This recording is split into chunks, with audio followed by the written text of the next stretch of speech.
and this September I have just gotten so excited about back to school. Even though I'm not in school, it's just a school kind of attitude.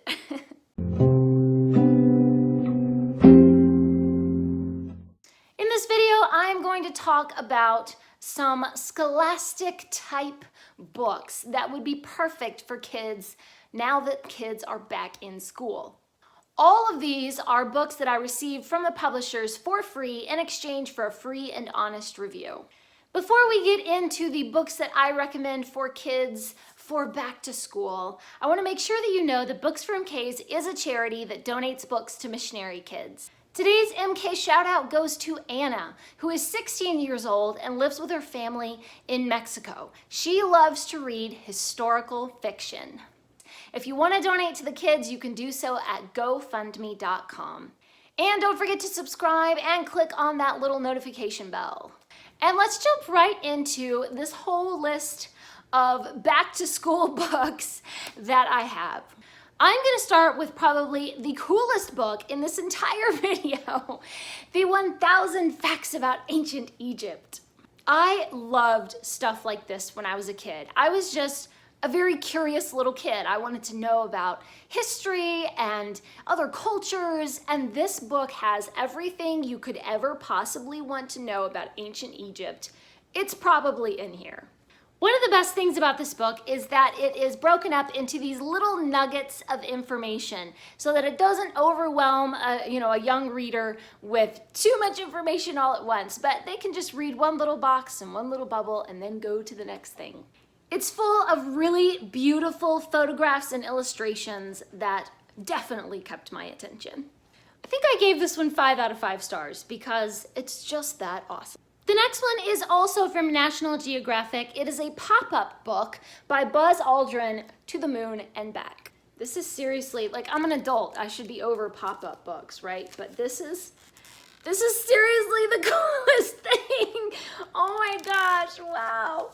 And this one is probably my favorite pop-up in the whole thing. Oh my goodness, that's incredible. This should not make me as insanely giddy as I am, but guys, look, there's a rocket. This is all told from Buzz Aldrin's perspective of his personal experiences going to the moon in Apollo 11. Another cool feature in this one is that at the very back, there is a cutout that you can create your very own lunar module, and it gives you instructions for putting it together.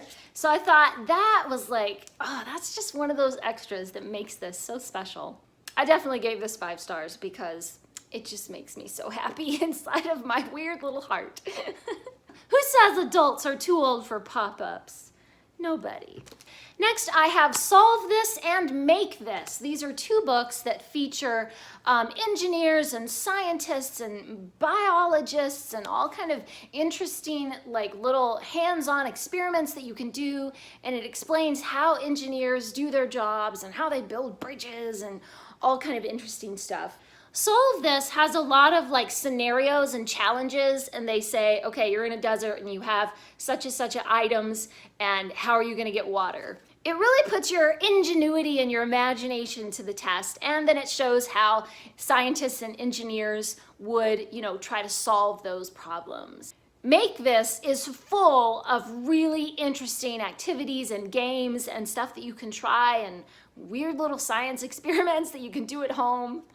The next 2 are Awesome Achievers in Technology and Awesome Achievers in Science by Alan Katz. Each of these feature 12 lesser-known scientists, engineers, biologists, inventors, all kinds of different people that are like almost famous. And you've probably heard of whatever invention or whatever achievement they did, but you don't remember their name. Like, do you remember who invented the microwave? Probably not. Or do you remember who invented Velcro or Scotchgard or Post-its? So this gives little short bios on all of these amazing people and their incredible achievements. And both of these are full of dad jokes and really cringeworthy puns and very silly humor. I think the humor would really appeal to like 7 to 10-year-old boys, you know?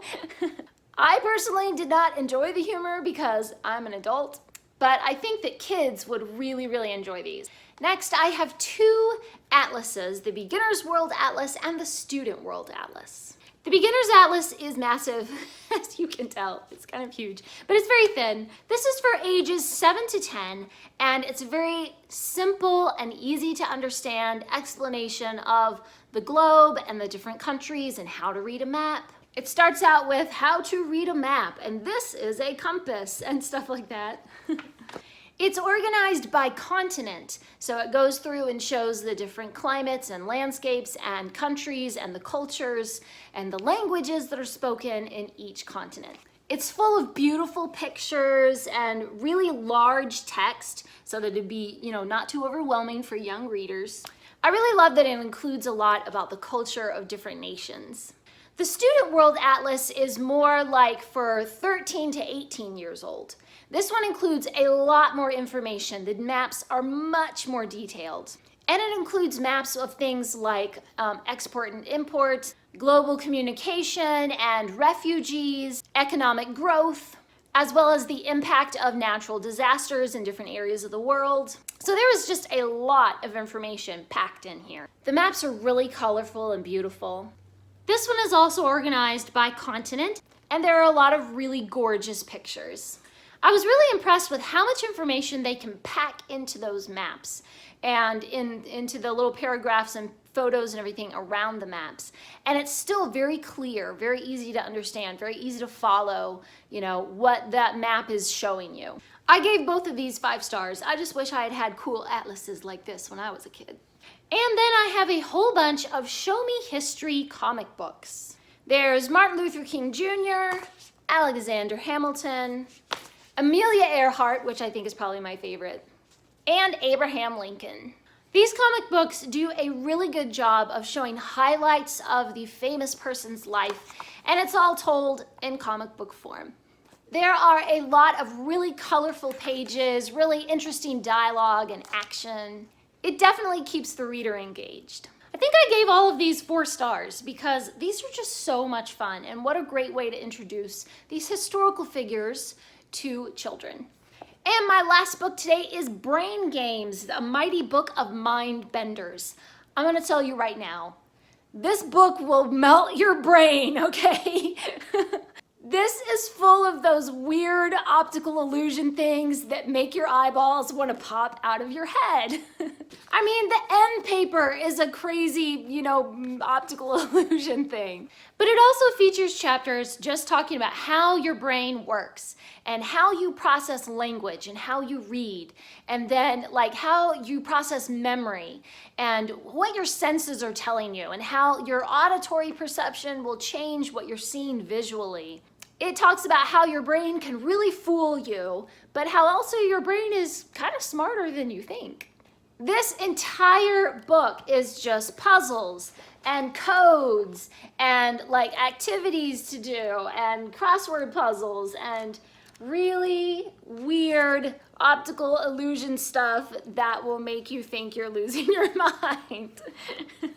I think my favorite chapter was probably the chapter on words and language, because it really shows how our brains are working when we read. I gave this 5 stars because it completely melted my brain. And those are the books that I think are absolutely fantastic for back to school. Leave me a comment down below and let me know, do you get a little crazy around September? Even though you're not in school, you just still get that back to school kind of feeling. And you just feel like you want to buy pencils and notebooks, even though you really have no use for them now that you're not in school. Leave me a comment and let me know what is your favorite thing about back to school. Thanks for watching. Please subscribe, and remember, the right book in the right hands at the right time can change the world.